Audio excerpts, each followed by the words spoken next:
I can't believe that this is the 5th episode on feedback. What I thought was going to be 1 or 2 episodes is now 5 episodes on feedback. But this is an important topic, and I did let myself try and go through the finer details of it. So I talked about how to give feedback in the first 3 episodes in this mini series. The last episode was about how to receive feedback. That was the first one to talk about receiving feedback. Now I'm going to talk about receiving feedback and more on the how once feedback is starting.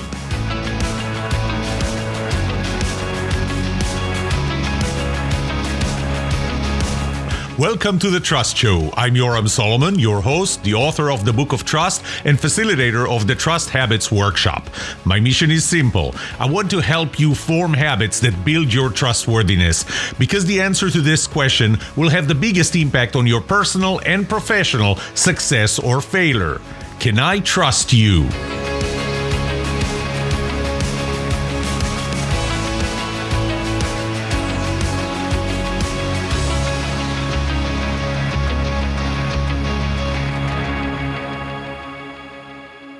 The first advice I'm going to give you is I can look at it as a spectrum that on one hand has you as receptive and on the other hand has you as defensive.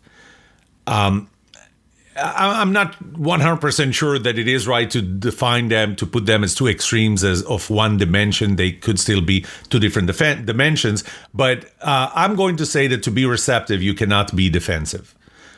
Don't be defensive. Focus on listening. Focus on listening. And I remember getting this cultural training many times. I spent time in many, many different countries and exposed to many, many different cultures. And I saw differences between cultures in how they listen. And I remember being in Japan, the Japanese culture, they will listen to you until you said the last word. Then they will think about what you said. Then they will formulate an answer. Then they will answer. In our culture here, and by here I mean the US, we typically start formulating the answer while the question or the feedback or whatever the other person is saying is being said. So they're not done yet, and we're already starting to formulate the answer. So, and I think it was Peter Drucker who said something like, listen with the intent to understand, not with the intent to respond. So when you listen to understand what they say. So focus on listening. Somebody is willing to give you feedback. It might be hard for them to give you feedback, but they're willing to do that. Listen to them. Keep an open mind. Now, how do you react? Do not chop their heads off. If somebody is giving you feedback, this is not the time to yell at them, to tell them how inappropriate it is to get feedback from them, or anything like it. You are listening now. You are not reacting. The other thing is, don't turn this around and offer them feedback. I mean, and you've seen this happen. You know, really? That's what you think about me? Well, let me tell you what I think about you. This is not the time. If you had feedback for them, negative feedback, feedback that could help them grow, feedback that would help them, why now? Why didn't you give it to them before? Separate the 2 things. By the way, you may have feedback for them and they're not ready to take your feedback. You may be ready to take theirs. They might be ready to give you theirs, but they're not ready to get feedback from you. You do that, you're probably not going to get feedback from them again. And they're going to rate you very low on receptivity to feedback. And guess what? They're going to trust you less. Now, another thing is when they give you feedback, here are 3 things I don't want you to do. I don't want you to explain why you did that. I don't want you to justify. And I don't want you to react. Not right now. I mean, especially when you get negative feedback that tells you that you did something wrong, your face, your body language is kind of going to give it away that you're not happy about it. But don't react. Don't tell them that I disagree with you. Don't explain, this is why I did that. And remember one thing. Let's assume that they're giving you this feedback with an intention of helping you. But somehow, while giving you that feedback, they hurt your feelings. Which would typically be the case because somebody just told you that you did something wrong. I mean, happy about it, you're not. So here's what I want you to remember. If I unintentionally said something that hurt your feelings, my friend, it is 100% your decision to take it personally, become emotional and irrational with absolutely nothing to gain by it. Okay? If they didn't intend to hurt your feelings, your decision to let your feelings hurt, your decision to take it personal, your decision to become emotionally irrational doesn't help you. It doesn't help you digest that feedback. It doesn't help you show them that you're receptive to feedback. Heck, you know what? Even if I intentionally gave you feedback with the intention of hurting your feelings, it is still 100% your decision to take it personally, become emotional, become irrational with absolutely nothing to gain. Again. So, I read to you a couple of episodes ago, I read to you the feedback that I got on my cover design, my original creative cover design for the Book of Trust before it was called the Book of Trust. And that was pretty poignant. It was, we can argue whether the intention was completely pure. I do think both people wanted to give me feedback that would improve my cover and not just to belittle me. I think this was a smaller reason for it and was still there. So it was not pure to help me. But taking it personally, becoming emotional and irrational, I would probably have stayed with the original design. You know what? The original design is ugly. And the current design is much better. And it was because I made the decision that I'm not taking this personally, that I'm not becoming emotional, that I'm not going to be irrational, that I'm going to benefit the most, get the most out of it. So when somebody gives you feedback, focus on listening. Keep an open mind. Do not react. Do not explain. Do not justify. Definitely do not attack them back. Do not give them feedback now on them. You're really taking away from the feedback that you're getting right now.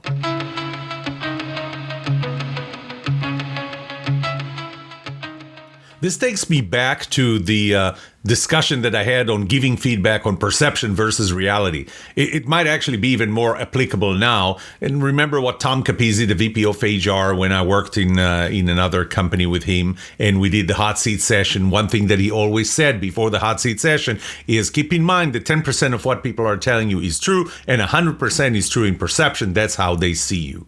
So I want you to keep in mind, and this kind of goes back to what I just said a minute ago, and that is do not react, do not correct them, do not fix their impression of you, do not justify it. This is how they see you. You can't argue with that. It may not be based on reality, but this is how they see you. So the takeaway from it may actually be one of two things. One is that now you realize that this is their perception and you want to change that perception. You want to change. You want to make sure that people do understand why you're doing things. You want them to understand how you're doing them. And everything that you know why you're doing it. But if they told you that this is what they think of you, this is what they feel, this is their perception. You can't argue with that. The second thing that you can do about it is keep in mind. Okay, I'll stop here. I'll give you a little analogy here. If you go upstairs to my video studio that I have at home, it's a mess. I mean, this is like a mess of cables and cloth and lights and cameras and microphones and monitors. It's a mess. Then when you look at the videos that I produce there, they're clean. There's like, you don't see anything. You know why? Here's a term from, here's a phrase from videography and photography. What happens 1 inch outside of the frame never happened. I remember once, again, I was on a board of an organization, and the CEO of that organization, not the same one I told you about a couple of episodes ago, he reached out to me, and he was annoyed that other board members have not seen all the progress that he has done in a certain area that he was just telling me about. And I asked him, what did he do to communicate to them? And well, he didn't really do anything. So that's what I told him. What happens 1 inch outside of the frame never happened. So the second takeaway from you, if you see that that's their perception, and you know that they're wrong, this is not reality, but that means that they don't know the reality. That means that you have not communicated what reality is.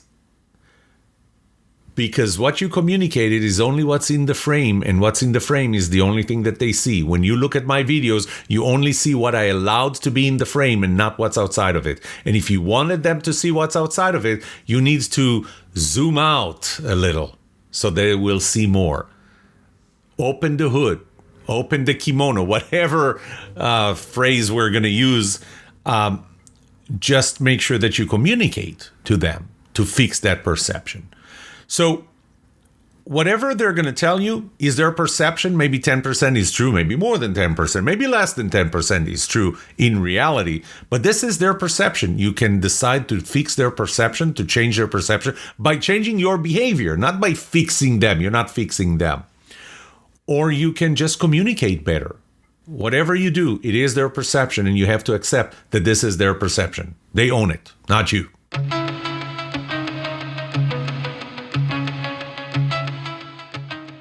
How do you get the most out of the feedback? How do you benefit from it?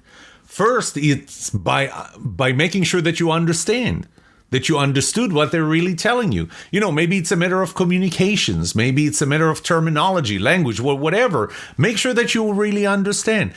If needed, ask clarifying questions. Again, don't correct them. Don't fix them. Don't react. Don't respond. Don't justify. Don't explain. But ask clarifying questions. Let me just understand. When you say this, what did you mean? What was it that I was doing that made you say this? If you don't understand, I mean, if you understand, don't ask clarifying questions. If you don't understand, ask them. You know, a good thing is to read it back to them. Here's what I understand. If I understand correctly, what you're telling me is A, B, C, D. You know what would be best at the end? Ask. Am I correct? Did I get it right? Is this what you're telling me? Now, again, we're going back to body language and tone of voice. You can ask that question in a way that would make them say, you know what, never mind, forget it. What you're telling me is that I did X, Y, Z. Is that what you're telling me? Well, I can almost guarantee the answer to that is going to be, no, never mind. Don't worry. It's my mistake. Never mind. And guess what? You're never getting more feedback because you're not receptive and you just lost trust in you. Another thing is assume positive intention. And it's not necessarily that there was a positive intention. This might start with an ulterior motive and maybe a hidden agenda, and maybe they did try to do something, but assume positive intention, because if you let your brain assume that that they came from a negative place, from an ulterior motive, or from a hidden agenda, or any other reason why they're giving you that feedback other than helping you become a better version of yourself, if you assume anything other than pure intentions, your brain is going to be locked. You're not going to be listening. You're not going to be accepting that feedback.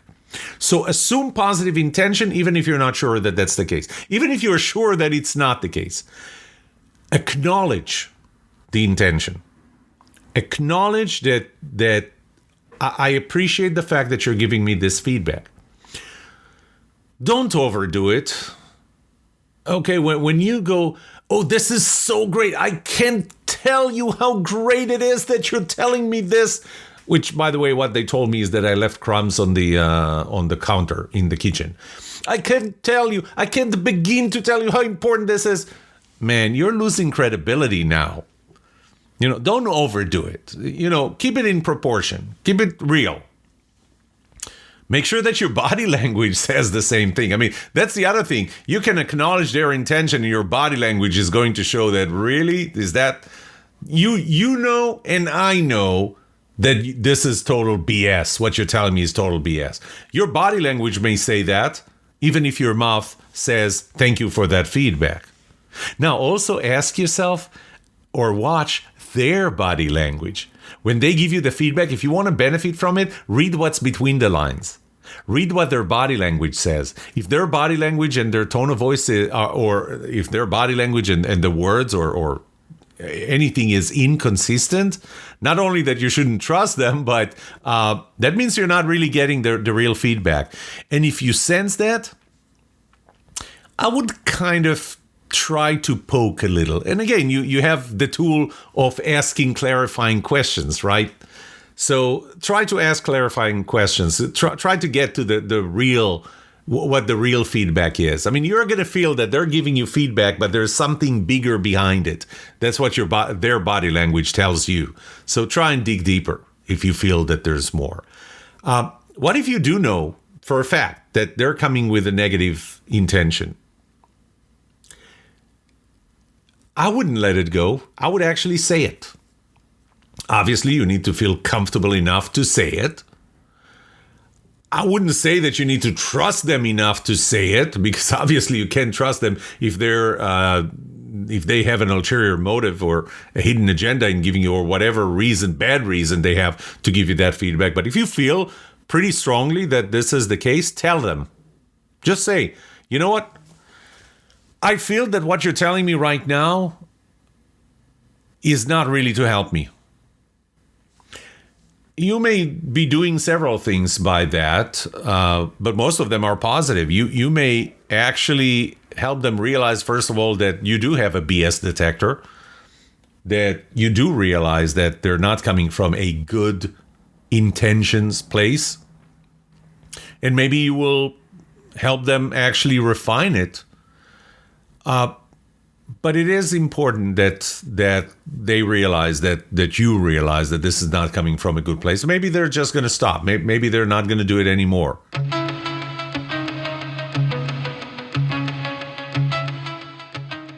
Once you got feedback, take time to think about it. You need to understand where they're coming from. You need to digest what they told you. You need to try and see it from their perspective. You need to understand why they're seeing what they're seeing. You also need to understand why you're doing it. Okay, so I get it. You told me this. I can see it. I can see why you would see that. I need to understand why I'm doing it. So take your time. Understand why. Now, don't make commitments. You already saw that the advice that I gave, the directions that I gave the other side, the person who's giving you feedback, or you when you're the one giving feedback, is not to ask for a commitment, only ask for an acknowledgement. We already talked about that. Acknowledge the fact that you received the feedback. Don't make commitments. Don't start admitting, you're right, I'm doing this. Unless it's really easy for you to see. They should not be looking for a commitment. And if they're saying, so are you committing to change it?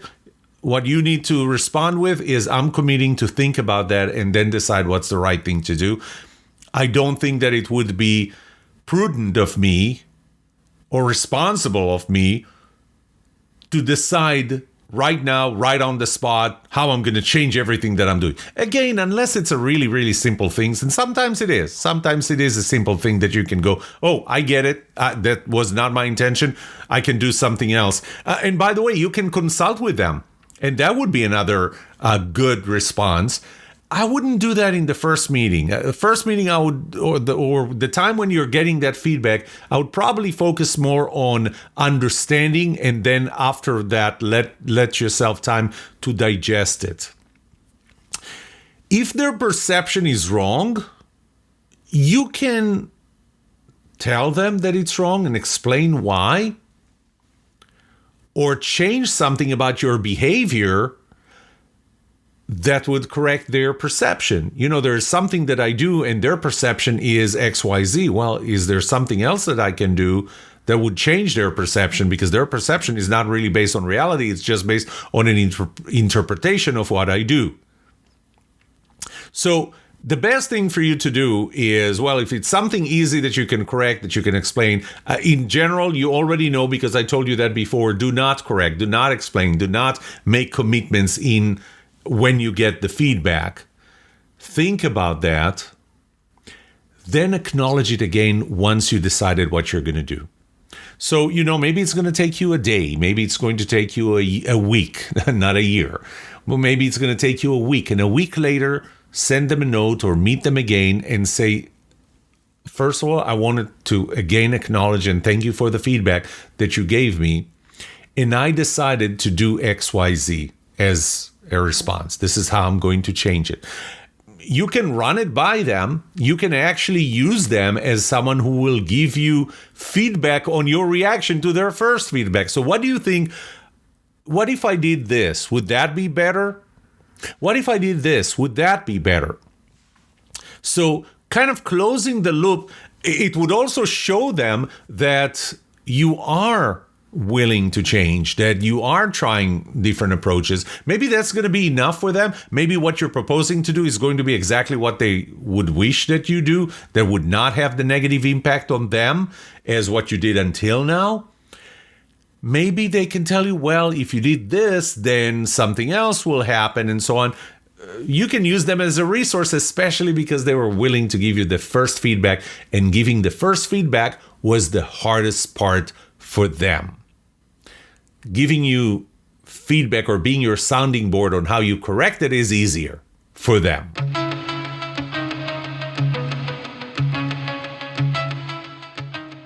I know I sound like a broken record, but I still can't believe that this is the 5th episode out of what started as the outline for just one. This time I'm going to summarize the taking feedback part. And again, I'm calling it taking and not receiving or getting, because it's a more active, more proactive, less passive action, like just being on the receiving end of something. You're actually doing things with the feedback. And I just wanted to remind you that taking feedback will help you become a better version of yourself. If you're taking feedback, if you're showing receptivity to feedback, you will also be more trustworthy and therefore more trusted.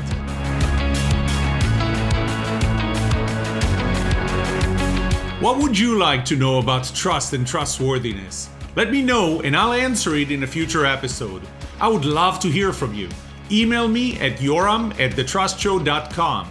If you like this episode, subscribe to the show so you will automatically get notified when I release a new episode. Rate it, write a review for this podcast, because those ratings help not only you, but also others looking for podcasts just like this. If you're looking for more resources to learn about how to build trust, be trusted, or know who to trust, look up my workshops at yoramsolomon.com/workshops, online courses at trustedatwork.com, find my books on Amazon, or go to my website, yoramsolomon.com. And remember one thing, the answer to these 2 questions will have the biggest impact on your personal and professional success or failure. Can I trust you? And can you trust me? Thank you for listening or watching The Trust Show.